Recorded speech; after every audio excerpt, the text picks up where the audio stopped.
Hi guys, welcome back to our channel. వీడియోలో coconut milk అంటే కొబ్బరి పాలను యూస్ చేసుకుని ఫేస్ ప్యాక్స్ ఎలా ప్రిపేర్ చేసుకోవాలో చూపిస్తానండి. ఈ 2 ఫేస్ ప్యాక్స్ కూడా చాలా ఈజీ ప్రాసెస్లో ఉంటుంది. మనకి కోకోనట్లో విటమిన్ సి అండ్ కాపర్ రిచ్గా ఉంటుంది. సో అవి మనకి స్కిన్ ఒక ఎలాస్టిసిటీని మెయింటైన్ చేస్తూ మన ఏజింగ్ ప్రాసెస్ని స్లో చేస్తుంది. ఇంకా ఏజ్ స్పాట్స్, రింకిల్స్ కూడా రెడ్యూస్ చేస్తుందండి. ఇంకా మన skin brightening and glowing effect కోసం యూజ్ అవుతుంది. కోకోనట్ మిల్క్ కోసం మనం ఫస్ట్ హాఫ్ పోర్షన్ కోకోనట్ సరిపోతుందండి. ఆ హాఫ్ పోర్షన్ కోకోనట్కి షెల్ సెపరేట్ చేసుకుని మన కోకోనట్ చిన్న చిన్న పీసెస్ కింద కట్ చేసుకొని బ్లెండ్ చేసుకోవాలి. ఎక్కువ వాటర్ యాడ్ చేసేకండి. Only 150 ml or 200 ml water మాత్రమే యాడ్ చేయండి కోకోనట్ గ్రైండ్ చేసుకునేటప్పుడు. సో ఇలా థిక్ కన్సిస్టెన్సీ వచ్చేంత వరకు బాగా బ్లెండ్ చేసుకోవాలి. ఒక స్టైనర్ని యూస్ చేసి మన పల్ప్ని ఇంకా కోకోనట్ మిల్క్ని సెపరేట్ చేసుకోవాలి. ఫేస్ ప్యాక్ వచ్చి సింపుల్ ఫేస్ ప్యాక్. ఇది ఆల్ ఏజ్ గ్రూప్స్ వాళ్ళు యూస్ చేయొచ్చు.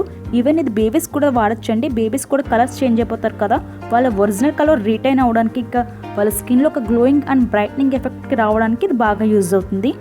ఇది మనం ఒక కోకోనట్ మిల్క్ని తీసుకొని ఒక బౌల్లో రిఫ్రిజిరేట్ చేసుకోవాలి 4 to 5 hours వరకు. సో ఫ్రిడ్జ్ని తీసాక ఇలా ఒక థిక్ లేయర్ ఫామ్ అవుతుంది. దాన్ని కోకోనట్ క్రీమ్ అంటారు. మనకి కింద వాటర్ అనేది సెపరేట్ అయిపోతుంది. మనం ఆ కోకోనట్ క్రీమ్ని తీసుకుని ఇంకా ఫేస్ కావాలంటే ఫేస్ అండ్ బాడీకి అప్లై చేసుకోవచ్చు. మీరు ఒక మసాజ్ చేసుకుని 1 hour తర్వాత వాష్ చేసుకోవడమే. అంటే మీరు షవర్ చేసేయచ్చు. శనగపిండి యూస్ చేస్తే మీకు ఇంకా బెటర్ రిజల్ట్స్ వస్తుంది. మీ స్కిన్లో ఒక గ్లోయింగ్ అండ్ బ్రైట్నింగ్ ఎఫెక్ట్ వస్తుందండి. మీకు 3 to 4 daysలోనే మీకు డిఫరెన్స్ అనేది తెలుస్తుంది. మనం ఇలా రిఫ్రిజిరేట్ చేసుకోవచ్చు ఒక 3 to 4 days వరకు కూడా ఈ కోకోనట్ మిల్క్ని. సో ఈవెన్ బేబీస్ కూడా యూస్ చేస్తే మంచి రిజల్ట్ వస్తుంది వాళ్ళకి కూడా. Second phase pack again 1 cup of coconut milk తీసుకోవాలి. ప్లస్ రైస్ ఫ్లోర్ యాడ్ చేసుకోవాలి 3 tablespoons. రైస్ ఫ్లోర్ అంటే బియ్యం పిండిలో మనకి ఫెరులిక్ యాసిడ్ ఉంటుంది. అది మన స్కిన్ మీదనో ఏజ్ స్పాట్స్, పిగ్మెంటేషన్ స్కిన్, ఇంకా డార్క్ స్పాట్స్ని రెడ్యూస్ చేస్తూ మన స్కిన్ మీద వైట్నింగ్ అండ్ బ్రైట్నింగ్ ఎఫెక్ట్ తీసుకోవడానికి బాగా యూజ్ అవుతుంది. Next vitamin E capsules add చేసుకోవాలి. ఇది మీకు జనరల్ మార్కెట్స్లో అవైలబిలిటీ ఉంటుందండి. 2 విటమిన్ ఈ క్యాప్సూల్స్ యాడ్ చేసుకోవాలి. ఈ ఫేస్ ప్యాక్ వచ్చి మనం 7 days వరకు రిఫ్రిజిరేట్ చేసుకోవచ్చు. నేను ప్రిపేర్ చేసుకునే క్వాంటిటీకి నేను 2 క్యాప్సూల్స్ యాడ్ చేసుకుంటున్నాను.